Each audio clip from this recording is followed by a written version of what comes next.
Hello and welcome to the section in the week on teaching ethics for educators, school law and ethics class at Malone University. I'm Roger Morris, professor of education at Malone. I'm very excited about this particular subject because we really do not have a really curriculum on ethics. And so I wanted to take this opportunity to talk with you about this particular subject because the issue is very relevant for all of us. Why have ethics been provided to prospective teachers and school leaders? It's a very interesting question and one that I have studied quite a bit. The ethics does not look at the issue of following the law so much as following our ethical and moral behavior. And that's a very complex question that deserves an answer. In the standards, we talk about professional ethics in the Ohio standards, and in the national standards, it's ethical behaviors mentioned several times, in particular Standard 5. So where do these ethics come from? If we want to measure ethics and we want to follow Standard 5, where do they come from? We want to follow the Ohio Standards for Principles. Does that apply to just following the law? Well, look at the standard very closely. Principles understand, uphold, and model professional ethics, comma, policies, comma, and legal codes of professional conduct. We know what legal codes are. We know what the law is.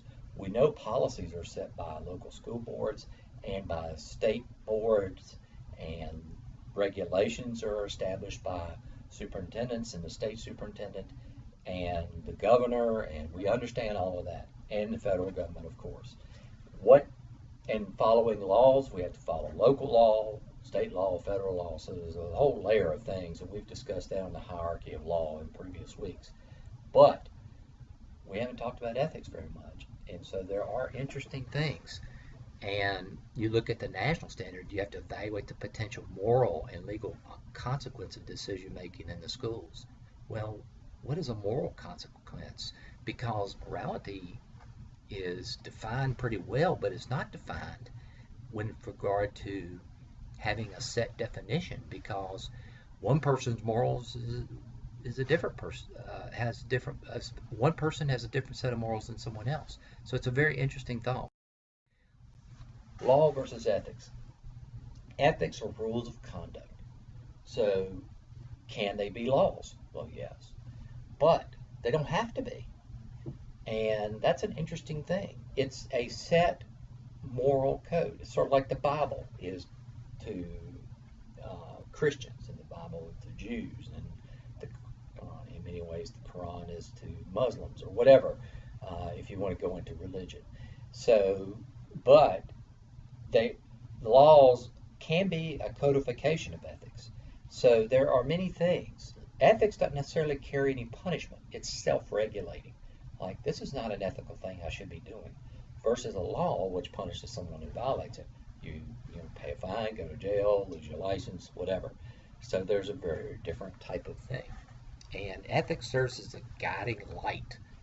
Call it the guiding light of our behavior when it comes to dealing with children. I think that's a very interesting thing that we need to look at when it comes to why teach school law. Why teach school law and teacher education leadership? We teach it.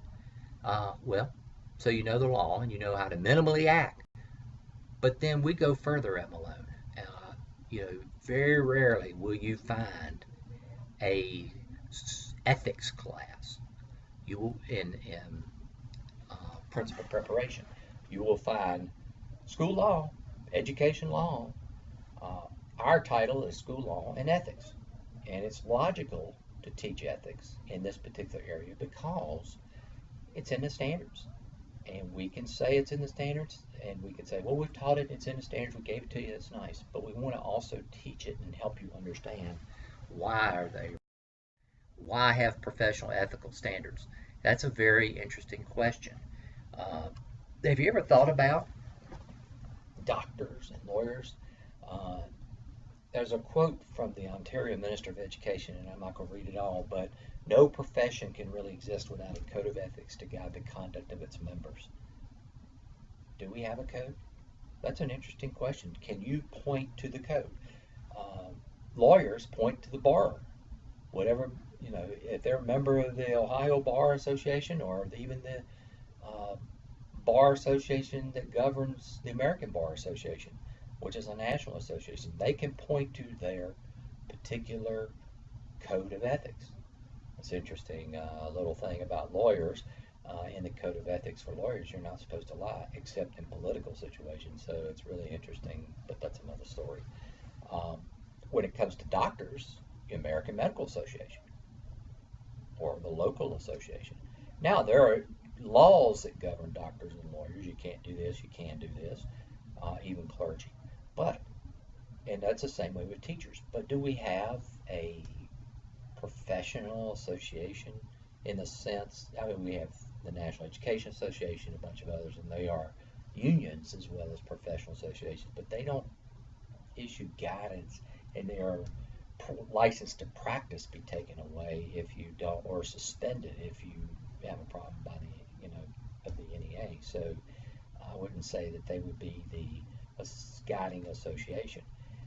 We've got to have as this quote says, we've got to have a professional spirit and loyalty to recognize standards. And so this is why we teach it. All states have a code of conduct, and there are 50 of them. This is regulatory in nature and in effect law. So there's a code of conduct everywhere you go that can take your license away, suspend your license, and a lot of other things. Outside of personal conduct, we rely on personal morality and life experiences to guide our decision making. If our life experiences are wrong, then we've always done that. Have you ever heard that quote before? I have. And so morality is a very interesting thought too. Personal morality, because personal morality is different in each community. It's different in each person. There are certain basic morals that we have in society. You're not supposed to kill somebody.